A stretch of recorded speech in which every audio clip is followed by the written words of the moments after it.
Welcome to the DevGraph Tech Talk series. I'm your host, Darren. Today we're going to talk about virtual machines and containers. So virtual machines largely help drive the rise of the cloud. Initially, virtual machines were used to maximize your hardware usage on site. So VMware was the first commercially successful form of this virtualization because what they did was they virtualized the x86 architecture. Following that, you have products like VirtualBox in 2007, which allowed you to run virtual desktops on your home computer, really on any kind of machinery. And then later on, you have AWS EC2 and the move to the cloud. And it didn't matter where your compute capacity was running, on-premise or on the cloud. So now we have containers. Containers have hugely risen in popularity, and there's a really good reason why. We're going to take a look at that now. Scalability and flexibility are at the top of the list. Let's take a look. First, let's look at how we got to this point. I want to start with this quote from David Wheeler. He was a professor of computer science at the University of Cambridge. In 1951, he invented the subroutine, and he was the first to explain how to design a software library. So indirection is closely related to abstraction. When we virtualize a computer, we're abstracting how those machine-level instructions are executed, and actually where they're executed as well. So the rising level of abstraction has what gotten us here to containers. And as the level of abstraction has gone higher and higher, the benefits we've seen have changed. So first you saw the introduction of higher level programming languages, big productivity gains, better code quality, easier to maintain. And then with virtualization, the resource utilization was better, and we also enabled both the public and private clouds to start up. Now as we get into containers, you've got greater agility and scalability. Really fast startup times, your dependency management is simplified, and not even on this slide is serverless, where you're abstracting everything but the very function that you're running. So going back, if we look at how computers used to work, back in the day, you had assembly language. I took one semester of assembly language in college, and that was plenty for me. You're literally writing instructions at the machine level. So then you saw the introduction of compilers, and now you're able to write code in a higher level language. You could remove some of the complexity. You didn't have to think about registers, bits, or other machine level constructs to perform basic functions. You also had the emergence of scripting languages and interpreters, so the code could be converted to machine level instructions at runtime instead of compile time. But in all of these cases, the compiled code was then packaged into applications. So now we want to run these applications, and they run on servers, racks and racks of servers. But now even the location or the physical underpinnings of that compute capacity was virtualized. So first you had the virtual machine, the hypervisor, and this is the main difference between the two technologies, VMs and containers. The hypervisor is virtualizing the underlying hardware. In this case, one physical server could host numerous guest operating systems, and all of those interacted with what they believe to be the physical server itself. There are some challenges there, though. There's a good deal of overhead that's incurred by the VMs, and you also need a full copy of each VM and its operating system. Now, on the other hand, a container is essentially a process. The container runtime virtualizes the host operating system. So containers run natively on Linux, they share the kernel, and each container process uses memory similar to any other process. They can be extremely lightweight. So notionally, the purpose of a container is to run a single program. Now, why would that be? Well, you can scale them individually.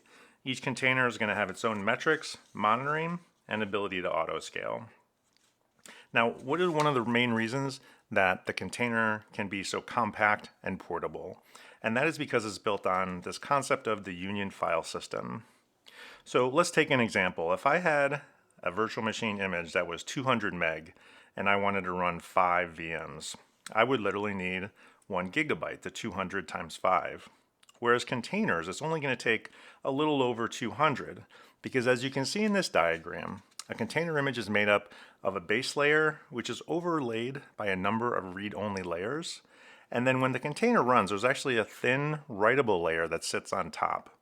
And it's only that writable layer that's going to be changed. So it's much more compact, it's easier to start up, and that gives you a great deal of flexibility.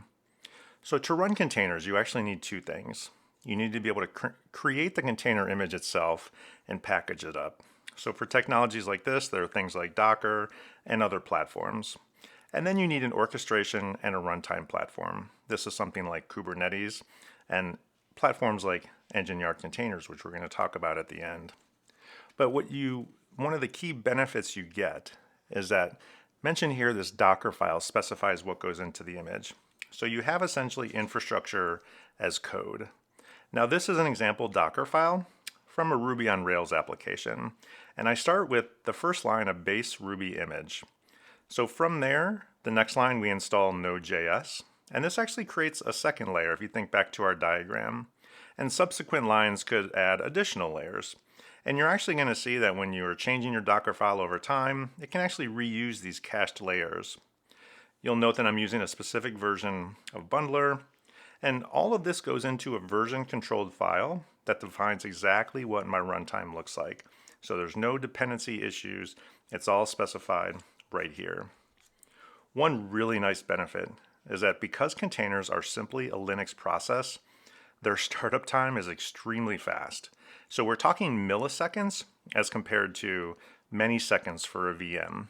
If you look at the data out there, for example, AWS EC2, the startup time usually, you'll see ranges between 30 seconds up to even a minute. Many processes or containers start in less than a second. So that gives you a huge difference in scalability. In terms of the physical layout, there's really a great deal of resource efficiency to be gained by containers. So think about an underlying physical machine on top. And so that has some number of slots where it can run a virtual machine. Now, in this example, we're only fitting 3. But even with those 3 slots, keep in mind that each VM is essentially could be a Linux operating system. And you can run many processes on there, so many containers. So on the container platform on the bottom, we've almost tripled the number. Now, this is a fictitious example. Your mileage is going to vary based on your configuration. But this gives you an idea of the order of magnitude difference that containers can leverage the underlying resources and be efficient. Each process is only going to consume the memory that it needs. So you're going to be able to fit many, many more, and platforms can scale up and down much more efficiently as well. If you think about container security, when people consider these two technologies, VMs and containers, you're going to hear people bring up security as a concern. Now be careful, you're going to want to look for the specific evidence of this. So yes, a container is a process, but the container runtimes leverage a number of constructs that are in the Linux kernel to build the security model. One of those is namespaces. So namespaces partition kernel resources such that one process is going to see one set of resources. Another process is going to see an entirely different set based on the namespace. In a vanilla Linux system, you're going to start out with a single namespace, so they're all going to see the same resources. But these namespaces are a key technology used by containers. Another is C groups or control groups. And this is a Linux kernel feature that limits and isolates the resources that can be used by each process or container. So the CPU, memory, disk I/O, and networking. So these controls are key. And really, if you look, any security vulnerabilities that containers have been highlighted are really because they're relying on this Linux kernel. So what is the key then? The key is to stay up to date on patches. Historically, there have been a few issues that have come up. The Linux community has issued a patch. And so as long as you're staying up to date, you should be in good shape. And that's where you can let a platform like EngineYard Kontainers do that work for you. Now, what use cases might not be the best for containers? Where would you want to consider virtual machines? Well, here are a few. So because containers are essentially ephemeral, typically they don't have long-lasting file system storage.